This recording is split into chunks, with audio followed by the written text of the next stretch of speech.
Salve, salve galera, sejam bem-vindos. Ontem o Timão perdeu para o Ponte Preta e se complica aí na tabela novamente, né, rapaziada? Apesar do Timão jogar muito bem ontem aí, eu achei que jogou muito bem, criou muitas oportunidades de gol, só que tem dias que a bola não entra, né, rapaziada? Ontem foi incrível, hein? Tanto de chute a gol aí, tantas criações de oportunidades de gol aí, mas a bola nada de entrar. Eu separei até um trechinho aí dos comentários do canal da ESPN, que analisa melhor taticamente esse jogo. Mas antes de soltar o vídeo aí, gostaria de pedir a ajuda de vocês, pessoal. O canal aí é novo e eu gostaria de pedir aquele like, se inscreva no canal, fortalece a gente aí pra gente continuar com esse trabalho aí, beleza? Valeu, galera, e bora pro vídeo. Começar falando desse Corinthians, porque foi um gol só da Ponte Preta, depois há quem diga que abriu mão de jogar e ficou. Era Chaveiro ou era Morcego que a Ponte Preta começou a jogar lá atrás, Não, o Pascoal? a Ponte Preta começou com uma tática de 5 jogadores na defesa, né? Eram 2 laterais e mais os 3 zagueiros. A Ponte Preta acho que não usou ainda nesse campeonato 3 zagueiros, é a primeira vez e que usou essa formação. E aí botou 2 laterais fixos, os laterais não subiam, 2 volantes que não passavam da linha do meio-campo. Aí significa dizer o seguinte: no mínimo eram 7 para marcar, né? Mas o goleiro 9, um pouco mais adiantado. Na verdade, depois do gol feito, eram 10 atrás e 1 no gol. Deu para entender como é que funcionava? É. 10 atrás e 1 no gol. E o Corinthians não conseguiu passar por essas linhas de marcação da equipe da Ponte Preta e começou a viver muito dos cruzamentos, das bolas cruzadas na área. Ao todo, o Corinthians teve 29 finalizações. 29 chutes contra a meta do adversário. E aí eu falo pra você, aí entra uma coisa que pra mim, é assim, não conseguir em 29 oportunidades fazer o gol, alguma coisa tá errada. Pontaria? Falta qualidade, falta, na hora de fazer o gol, tranquilidade, né?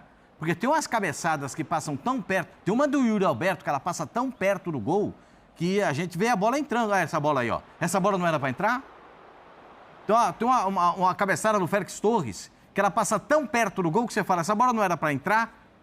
Porque é muito detalhe, né? Muita coisa, muito no detalhezinho para o Corinthians não empatar a partida. Mas essa bola do Félix Torres não era para entrar?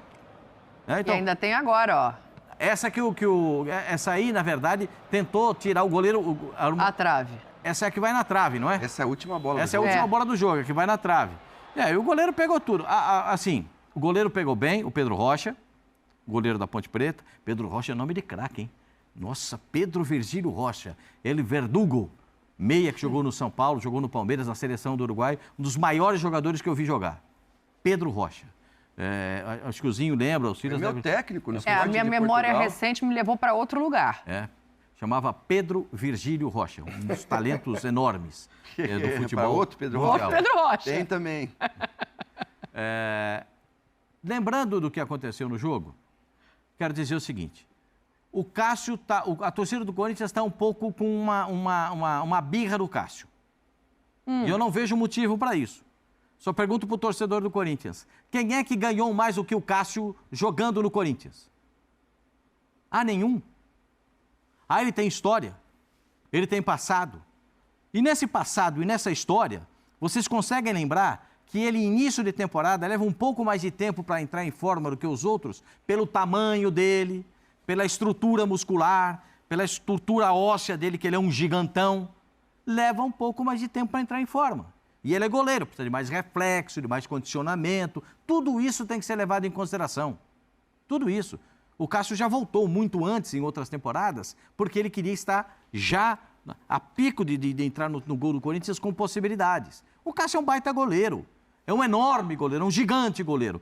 Não, porque a torcida quer o Carlos Miguel. Aí, de um jeito, o Cássio machucou o quadril no jogo contra o Palmeiras, aquela trombada lá que ele foi expulso, né? E acabou ficando fora. Ficou fora.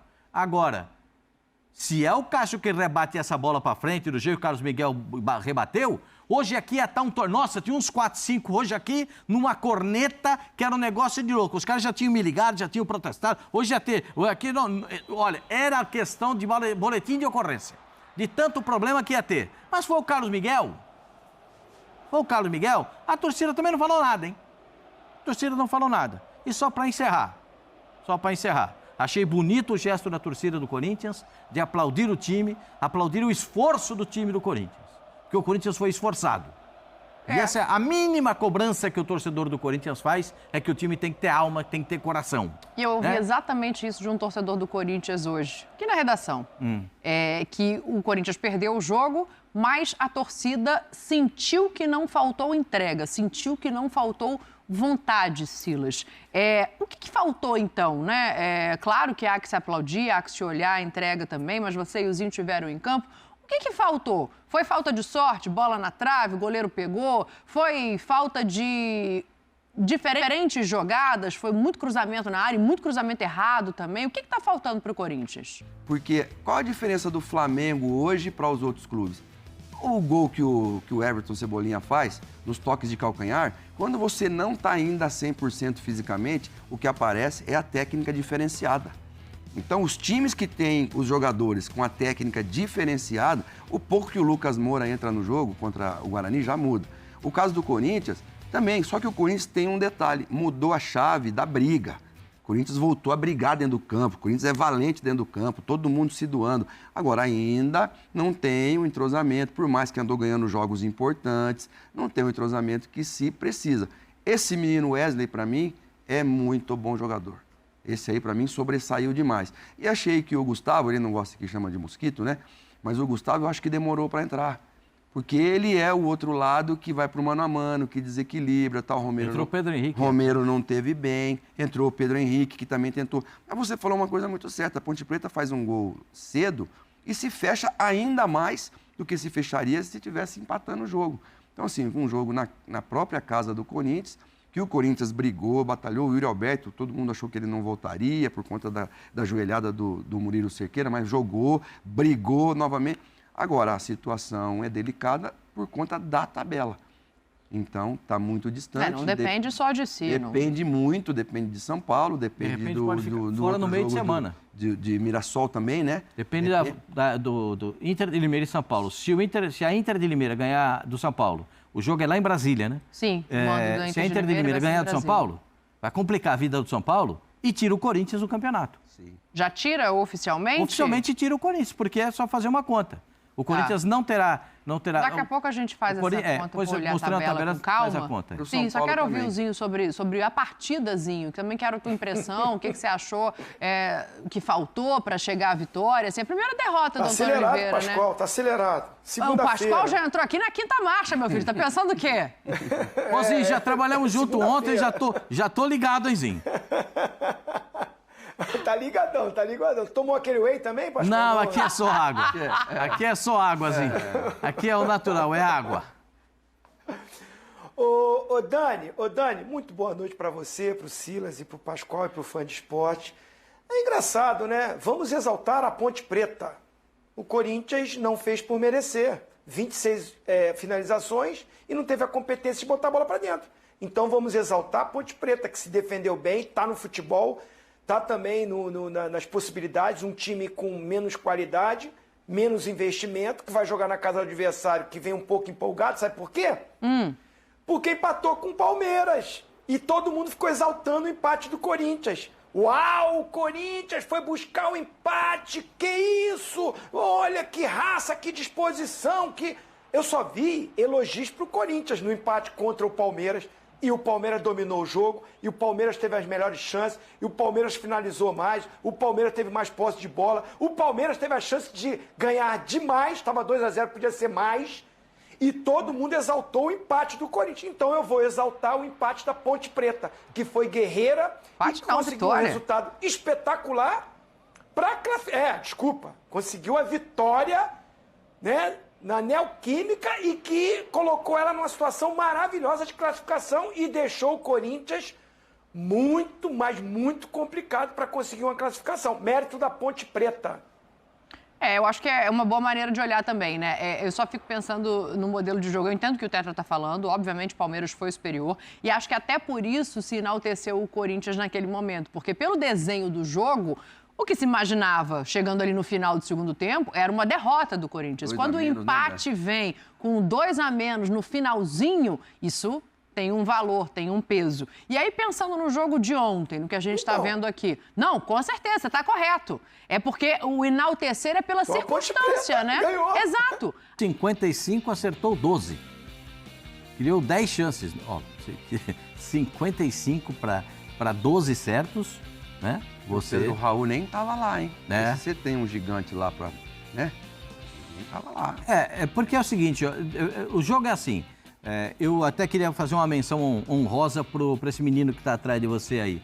Ontem ele deve ter corrido, esse Garro, ele deve ter corrido uns 14 quilômetros no jogo. Porque jogador de futebol na primeira divisão corre entre 9 e 11 quilômetros por jogo. Ontem ele deve ter corrido 14.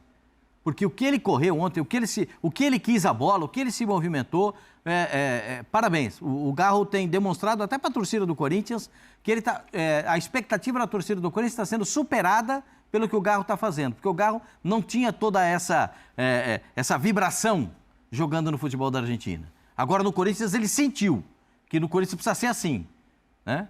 Então, ao contrário do Rojas, né? Porque o Rojas parece, toda vez que ele entra em campo, ele fez uma endoscopia. Você já fez endoscopia, não?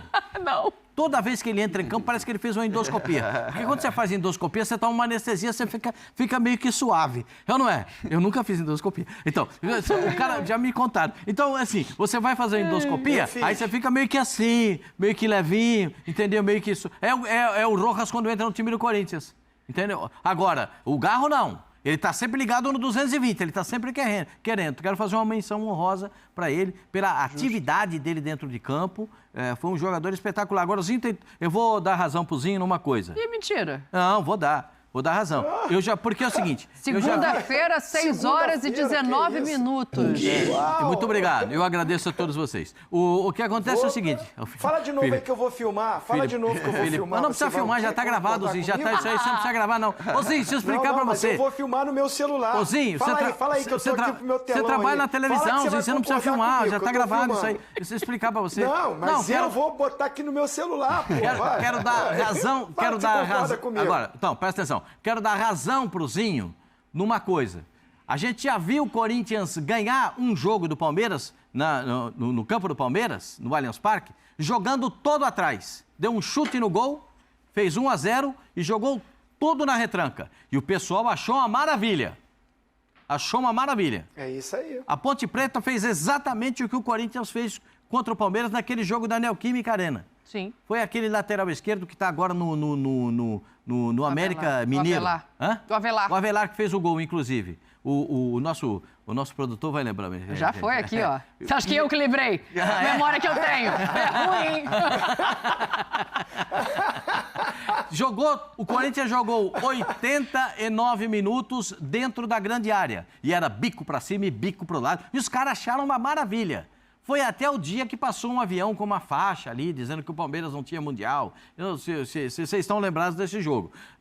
Aí, o que acontece? Vai jogar o Corinthians e Ponte Preta, a Ponte Preta faz o que fez, aplausos para a Ponte. Não é bonito de ver, mas é digno. É uma maneira de jogar. Mas a Ponte ganha do Botafogo lá em Ribeirão e a Ponte ganha do São Paulo lá no Moisés Lucarelli em Campinas. Então, assim, não é um time que você fala, foi muito... Não, foi uma estratégia.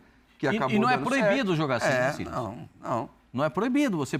As táticas de jogo, você escolhe a que você quer botar dentro de campo. Né? A Ponte Preta escolheu uma tática de jogo e aplicou contra o Corinthians. Méritos para a Ponte Preta. Depois a gente vai falar de outros jogos. Por exemplo, o Corinthians poderia ter matado o jogo. O São Paulo poderia ter matado o jogo. Vamos no primeiro tempo. Entendeu? O excesso de preciosismo. Nem falando que ele está demais. Nem falta de qualidade. Agora, o Corinthians teve, teve em alguns momentos falta de qualidade na finalização. Chute equivocado, bola que sai prensada no campo e sai carambolando. Teve falha técnica. Em outros momentos, o que teve a ansiedade de fazer o gol, porque o gol não saía. Então você fica ansioso para fazer o gol, ele não sai e você acaba errando na finalização, porque você quer tirar muito do goleiro e a bola acaba saindo. As duas cabeçadas, por exemplo. O Torres tentou tirar o máximo que ele pôde do goleiro, porque o goleiro estava pegando. Sim. A bola passou. Aí vai no Yuri Alberto, aquela cabeçada. Passa tão perto da trave, ele tem a bola na trave. Quando foi no gol, o goleiro pegou, né? O goleiro pegou. A do Wesley foi muito boa. Que ele corta para dentro, corta de novo e chuta forte. E o Pedro Rocha, né? Não, João? O quê? O goleiro da Ponte Preta. Pedro Rocha. Pedro Rocha vai muito bem nessa bola. Era um chute forte. Não tinha outra coisa também pro Wesley fazer. Que eu tava olhando o lance, achei que ele podia ter Acho que tirado. do primeiro tempo? Dessa bola do Que ele leva e entra É. em diagonal. Isso. E muito bem, mas... Agora eu fico pensando o seguinte, eu vou até ouvir o Antônio Oliveira, porque, ok, o Corinthians não depende mais só de si para se classificar no Campeonato Paulista, né? A Inter de Limeira vai jogar o jogo atrasado com o São Paulo meio de semana, jogo em Brasília, e se vencer já tira o Corinthians. Mas o Antônio Oliveira fala em desgaste, então eu fico pensando o que pode ter de positivo numa eventual não classificação. Vamos ouvir o Antônio para a gente debater isso aqui. Que em alguns momentos sentimos que alguns jogadores já estavam algo desgastados, o que depois isso reflete-se muito, principalmente em tomadas de decisão, portanto, e nessa perspectiva, em alguns momentos, tivemos pouco discernimento, mas de qualquer das formas, mais uma vez eu digo que estou orgulhoso dos meus jogadores, entregaram-se basicamente naquilo que é a nossa forma de jogar e naquilo que é a procura de uma hipotética classificação. Bom, português reclamando do calendário no Brasil. É raro, mas acontece muito, né? E aí a situação... Ele já estava no futebol brasileiro. Eu sei, estava no Cuiabá, mas tá quarto e domingo no futebol brasileiro é a regra. A exceção é o que acontece essa semana, que é domingo e domingo. Mas, enfim... Ok, vai ter tempo para descansar o time, para trabalhar o time. A gente está vendo aí a situação que você tinha citado, Pascoal. Se a Inter de Limeira chegar a 17 chegar a 17 pontos... com a vitória contra o São Paulo, o Corinthians pode fazer o que quiser, no máximo chega a 16. Porque o Corinthians tem 2 jogos apenas para fazer. Coloca os jogos de cada um aí pra gente pensar. Então, pro Corinthians, tem um lado positivo em não classificar ou chega uma crise? Se não classificar? Não, pelos 5 primeiros jogos que o Corinthians foi aquela tragédia que a gente viu, né? Perdeu 5 jogos consecutivos. Se você falar em evolução do time taticamente, eu não consigo ver nenhuma evolução tática no time do Corinthians, né? Porque o Corinthians ainda não tem alternativas táticas para momentos do jogo, né? Tem um jogador na frente da zaga, o Ranieri, que é um bolão. É a melhor contratação do Corinthians. Um bolão. Agora, para classificar, o Corinthians tem que jogar contra o Santo André. O Santo André tá pedindo para cair. E o Água Santa tem um confronto com São Bernardo, né? Contra o São Bernardo. Mas tem um jogo. É sempre um jogo engarrafado esse contra o Corinthians, viu? Então, esse jogo do Água Santa contra o Corinthians é sempre engarrafado. É sempre aquele jogo esquisito. A Inter de Limeira. Na verdade, tem o São Paulo antes, né? Tá ali embaixo, ó. O jogo do São Jogo Paulo. atrasado da quinta rodada. Esse jogo de meio de semana que vai ser em Brasília. Depois tem Ituano e Santos, né? Mas se já ganhar Se fizer 3 pontos... Os próximos 3 pontos, porque o Corinthians... Ou seja, se a Inter de Limeira empatar os próximos 3 jogos, o Corinthians já não tem mais chance. Por mais que vença os seus 2. Porque o Corinthians faz 16 no máximo. Sim. E a Inter de Limeira chega a 17 com 3 empates. Com 3 empates. A Portuguesa vai jogar contra o Mirassol. A Portuguesa estava numa zona de rebaixamento. O time da Portuguesa não é bom. A chegada do Pintado é que melhorou o time da Portuguesa, né? Mas o time da Portuguesa não é bom. O São Bernardo é um time que é bem arrumado. Então, eu acho que o Corinthians vai ter muita dificuldade para classificar. Galera, então é isto. Agora o Timão fica aí na mão de terceiros aí, né? Pra poder seguir pra frente aí, tocar o barco pra frente aí. Já não tá mais em mão do Timão, né? Agora o Timão tá aí na mão dos seus adversários aí. Galera, então, se você gostou desse vídeo, deixe aquele like, se inscreva no canal. Isso fortalece demais. E obrigado. Fui. Valeu.